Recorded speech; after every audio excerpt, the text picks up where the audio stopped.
Come join us as we walk you through the rich and captivating history of Barker College.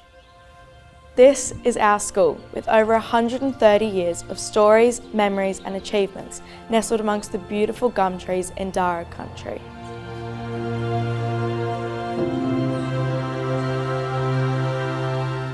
Our story begins in 1890 with Reverend Henry Plume, in a time before cars, before electricity, before federation.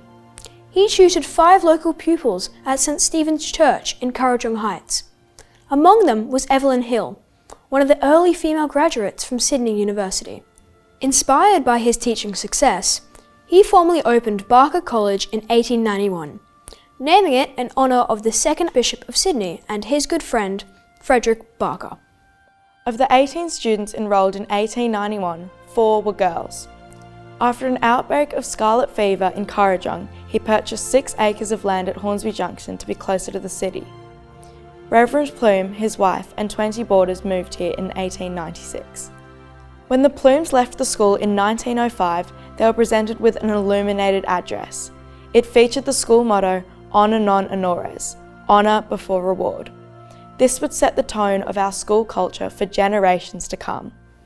The early 1900s were marked by catastrophic global events. The tragic sinking of the Titanic, the outbreak of World War I, and the Spanish flu pandemic added to the challenges faced around the world. Against this bleak backdrop, Barker was evolving under the new leadership of William Carter. Sports and physical education were prioritised, with our official first 11 and first 15 cricket and football teams taking to the field for the first time in 1905. The Barker community fostered strong connections and traditions during this era. The Old Boys Union was founded and the Barker College Cadet Unit was formed to promote discipline and leadership. In 1916, a significant milestone in our history took place. Our iconic Barker blue and red striped blazer was introduced as part of the official school uniform, embodying a sense of pride and identity. The outbreak of World War I left a significant impact on our school. Over 230 old boys enlisted, bravely serving their country, 23 of whom paid the ultimate sacrifice. Their memory lives on through services and memorials as a testament to the spirit of sacrifice and dedication instilled in our community.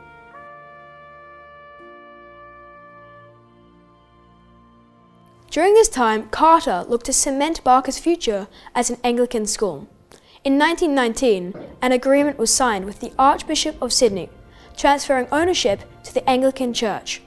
This marked a new chapter in Barker's institutional structure, with the formation of the Barker College Council. The 1920s saw a sense of hope, revival and growth. Previously known as the Tin Palace, Barker began to build with brick, providing us with the foundations of the beautiful campus we enjoy today. Barker's first dormitory block, which still stands, ran without electricity or hot water for many years, with boarders sleeping outside on the balconies to promote good health. The War Memorial Oval, surrounded by greenery and imbued with history, is filled with cherished memories. Our number 1 oval also holds a special place in our hearts. The iconic Mothers Memorial Pavilion, championed by Barker mothers in support of those who had lost their sons, was opened with a sombre ceremony. The fundraising campaign for the pavilion gave rise to the first Parents Association, which was founded in 1926. Towards the end of the decade, Barker College became a founding member of the Associated Schools of New South Wales, now more commonly known as the CAS. This alliance with other esteemed schools reflected our dedication to fostering excellence. During the Great Depression, and under the leadership of a new head, Barker almost collapsed. But with the appointment of the first Australian-born head, William Leslie, the school was turned around and would flourish, notwithstanding some significant challenges.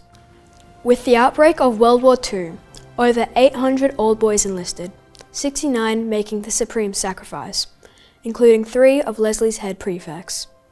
Indeed, around the globe, major conflicts would impact lives for the decades to come. 2 new war memorials were erected here in the form of the junior school and the chapel to honour those who served. Sadly, Leslie did not live to see the chapel's completion after his sudden passing in 1957. Fittingly, the first service to be held in the unfinished chapel was his funeral. This space remains at the heart of our school as a place for spiritual reflection and growth. The appointment of Trevor McCaskill as Barker's sixth head would change the course for our school and see it return to its co-educational roots after a staggering 83 years. McCaskill's era spanned a turbulent and revolutionary time, with the world experiencing a wave of social movements. Back home, a crucial referendum was held, granting Aboriginal and Torres Strait Islanders citizenship, ensuring their inclusion in federal laws. We made history too, becoming the first independent school in Sydney to introduce co-education in 1975. This momentous decision aimed to prepare us for university and working life. Charging into the 80s, so too did fires, ripping through our beloved Barker campus. A reminder to our community of the importance of resilience and rebuilding in the face of adversity. Under the leadership of the new head, Neil Tucker, the school expanded beyond Hornsby. The Grange, a historical gem located in the Blue Mountains, became a dedicated site for outdoor education.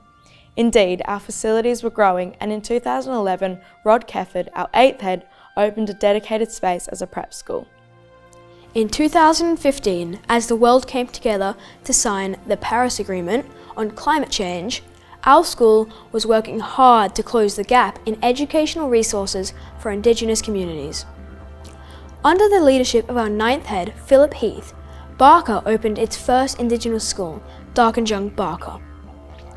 Following its success, Narraleonel Barker and Dupama Barker were established. This expansion reflected our school's dedication to inclusivity and opportunity in culturally rich and diverse regions. And in 2022, we completed the transition to full co-education, marking an important step towards fostering gender equality with the opportunity to work and learn together. Although our journey ends here, our story continues to unfold.